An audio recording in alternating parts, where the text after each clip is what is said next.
आइए हम सुने विज्ञान की अनकही कहानियाँ। आइए हम सुने विज्ञान की अनसुनी कहानियाँ। एक नई दुनिया की आवाज़ आपकी आवाज़, विज्ञान की आवाज़, की आवाज़। Celebrating Azadi Ka Amrit Mahotsav, we bring you all a podcast series on STEM popularization. That is, science, technology, engineering, mathematics and medicine. Supported and catalyzed by the National Council for Science and Technology Communication, the Government of India. Program is produced by Media for Community Foundation. Creative content and technical support is given by Farzeen Sultan. एक नई दुनिया की आवाज़ आपकी आवाज़, विज्ञान की आवाज़, ज्ञान की आवाज़, ज्ञान की आवाज़। हमारा देश भारत, जिसकी जनसंख्या आबादी यूँ तो बहुत अधिक है, पर इन्हीं नागरिकों में छुपे हैं दुनिया के इनोवेटर्स।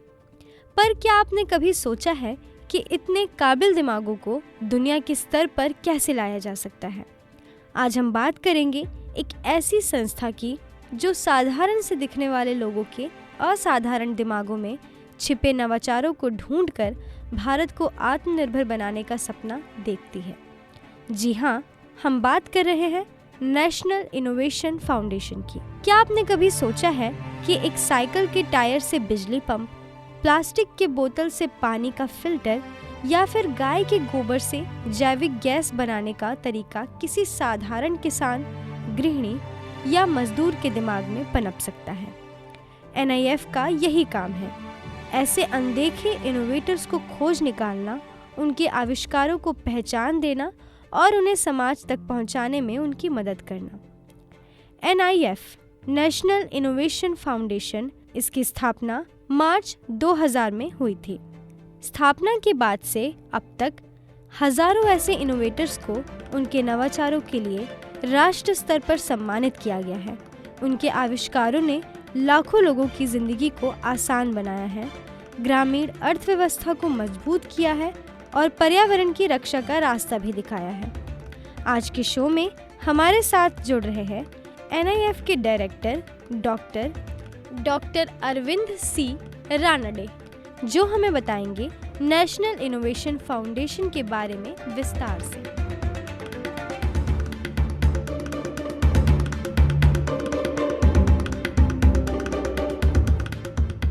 आइए सबसे पहले जानते हैं NIF के डायरेक्टर अरविंद रानडे के बारे में। मेरा नाम डॉक्टर अरविंद रानडे है और मैं राष्ट्रीय नव प्रवर्तन प्रतिष्ठान भारत इस संस्था का निदेशक के रूप में काम करता हूँ। अब जानेंगे NIF यानी नेशनल इनोवेशन फाउंडेशन के बारे में, उसका विजन, मिशन और उसकी अचीवमेंट्स। एक तो जिस प्रकार का हमारा प्रतिष्ठान है, ज्यादातर हम अक्सर देखते हैं कि हम ये कहते हैं कि पढ़ा लिखा होना चाहिए, पढ़ने से लिखने से ही हमें जीवन का हर एक जो स्वरूप है वो देखने को मिलेगा।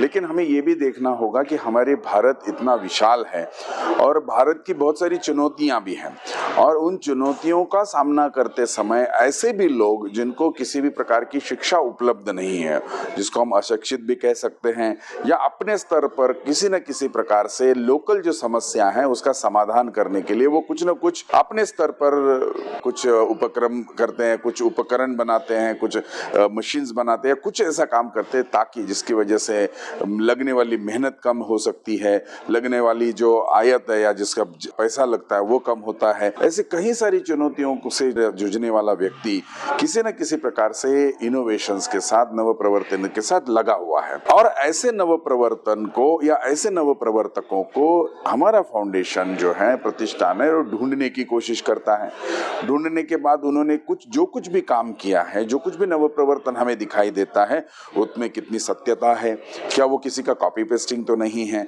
उसमें कितनी ओरिजिनलिटी है। अगर ओरिजिनलिटी भी है और उससे निकलने वाले जो नव प्रवर्तन है, उससे अगर उस व्यक्ति का, उस गांव का, उस शहर का और उसका अगर कुछ विकास हो सकता है, आर्थिक रूप से होने वाले कष्टों की या बात करते तो उससे वो कष्ट कम हो रहे हो, तो ऐसे इनोवेशंस को, ओरिजिनलिटी उसकी जिसको हम मौलिकता देखते हैं, और उसके बाद उसको एक अच्छे स्तर पर पहुंचाने के लिए विज्ञान एवं तकनीकी की मदद लेते हैं।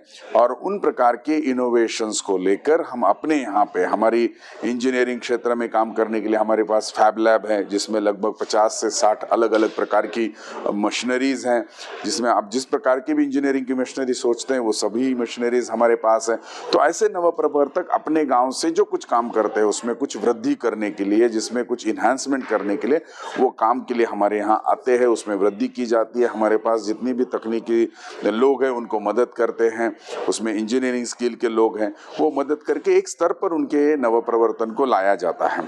और उसमें अगर बहुत ही ज़्यादा अच्छा पोटेंशियल है तो हम उनको इंक्यूबेट करते हैं, ताकि वो एक व्यक्ति जो है, नव प्रवर्तक जो है, वो एक प्रकार से उद्यमिता भी बन सके, यानी एक एंटरप्रेन्योर भी बन सके। उसके लिए भी हम प्रयासरत रहते हैं। और वहाँ से लेकर उस नव प्रवर्तन को कमर्शियलाइज कैसे किया जा सकता है, जिसकी वजह से उसका भी, उसके परिवार का भी, गांव का भी विकास हो, आर्थिक दृष्टि से हो और समाज के लिए भी कुछ मदद हो। ऐसे सभी प्रकार का काम हम NIF की तरफ से उनके लिए करते हैं। उनके लिए जितने भी हम प्रकार के जो उसका इंटेलेक्चुअल प्रॉपर्टी राइट्स हैं, उसके लिए भी हम मदद करते हैं। और वो सभी इंटेलेक्चुअल प्रॉपर्टीज हैं, जो पेटेंट्स हैं, वो सब उन्हीं के नाम पे होते हैं, हम उनको मदद करते हैं। यानी एक प्रकार से भारत को नव भारत बनाने के लिए जितनी भी जरूरत है, समाज के लिए हम सदैव सेवा में उपलब्ध है, ऐसा हमारा ब्रीद है और हम उसके लिए काम करते हैं।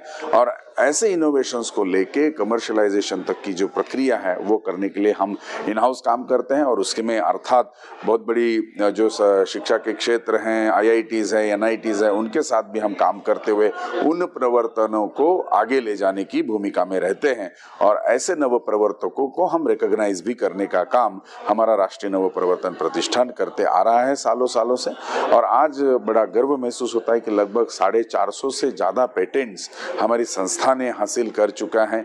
लगभग 27 से ज़्यादा प्लांट प्रोटेक्शन वैरायटीज और फार्मर राइट्स के अंतर्गत वैरायटीज को भी हमें मान्यता मिली है। और जिसके अगर हम देखें उसको, तो उन नव प्रवर्तन लगभग 1200 से ज़्यादा ऐसे इनोवेशंस है, उसको इकट्ठा करते हुए उन प्रकार के लोगों को एक प्रकार से एम्प्लॉयमेंट जनरेशन के लिए भी मदद कर रहे हैं। उसके साथ साथ उनके अंदर अगर हम देखें तो 120 से ज़्यादा हमारी जो टेक्नोलॉजी है वो ट्रांसफ़र हो चुकी है। 20 से 25 से ज़्यादा हमारे स्टार्टअप्स हैं, उनको हम मदद कर रहे हैं। और भारत के विशेष करके जो चौथे नंबर का जो विशेष का पुरस्कार है पद्मश्री, वो भी ऐसे लगभग 10 से ज़्यादा पुरस्कार विजेता हमारे ग्रास रूट इनोवेटर्स रहे हैं, जिसके लिए हमारा संस्थान लगातार पिछले 25 साल से काम कर रहा है और हमारी इच्छा है कि आगे भी हम काम करते रहें। अब जानेंगे NIF की राष्ट्रीय और अंतर्राष्ट्रीय उपलब्धियां क्या रही हैं, इसके बारे में। देखिए, अगर हम राष्ट्रीय उपलब्धियों की बात करते हैं तो मैंने कहा कि भारत की जो सबसे चौथा नंबर का जो अवार्ड है, पद्मा अवार्ड, उसे ऐसे हमारे 10 इनोवेटर्स हैं जिनको उस प्रकार का अवार्ड दिया गया है। और हम राष्ट्रीय नव प्रवर्तन संस्थान की तरफ से भी लगभग अभी तक 1200 से ज़्यादा ऐसे इनोवेटर्स को रिकॉग्नाइज कर चुके हैं। हमारा राष्ट्रीय पुरस्कार जो है, जो हमारी राष्ट्रपति हैं उनके हाथों से दिया जाता है। हम एकमात्र संस्था है जिनको राष्ट्रपति भवन में ये कार्यक्रम करने के लिए परमिशन मिलता है और हम उनके ही हाथों से उनको पुरस्कार देते हैं। और ये काम हम पिछले लगभग 25 साल से करते आ रहे हैं और हमारी अपेक्षा है कि ये काम हम लगातार करते रहेंगे। और इन्हीं नव प्रवर्तकों को भी अंतर्राष्ट्रीय स्तर पर ले जाकर उनसे भी अंतर्राष्ट्रीय स्तर पर काम को नवाजा जाता है। वहाँ पर भी बहुत सारे पुरस्कार हमारे ग्रास रूट इनोवेटर्स लेके प्राप्त कर चुके हैं। इसमें एशियान है, साउथ अफ्रीकन जो फोरम है, उसमें भी जाके काम। भारत का युवा कितना भाग ले रहा है इनोवेशन और विकसित भारत में अपना कार्य करने के लिए, आइए सुनते हैं। इसमें यही बात है कि अर्थात नवयुवक जब जुड़ता है तो काम की गति भी बढ़ती है, साथ ही साथ में समय के साथ साथ उनके अंदर की जो ऊर्जा है उसकी वजह से उसमें एक प्रकार से एक्यूरेसी भी आने में मदद होती है। तो निश्चित रूप से युवा इसके साथ जुड़ने से नव प्रवर्तन को और नव प्रवर्तकों को निश्चित रूप से सहायता मिलती है, जिसके कारण ये जो पूरा इकोसिस्टम है वो आगे बढ़ने के लिए, एक्सेलरेट करने के लिए मदद होती है।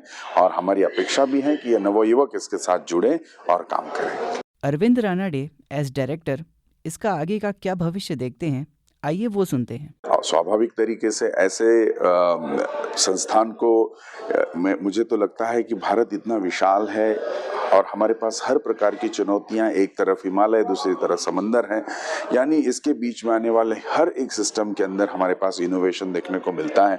तो हमारे सामने बहुत बड़ा देश है, बहुत बड़ा नया नया उपक्रम है और जिसके माध्यम से हमें ऐसे नव प्रवर्तकों को ढूंढना, उनके नव प्रवर्तकों को एक समय एक ऊंचाई पर लेके जाना, ये भी हमारे लिए एक चुनौती है और उसके लिए हम कार्यरत हैं। और निश्चित रूप से आने वाले समय में ये संस्थान जो है आगे बढ़ते हुए बहुत सारे लोगों के लिए मदद करेंगे।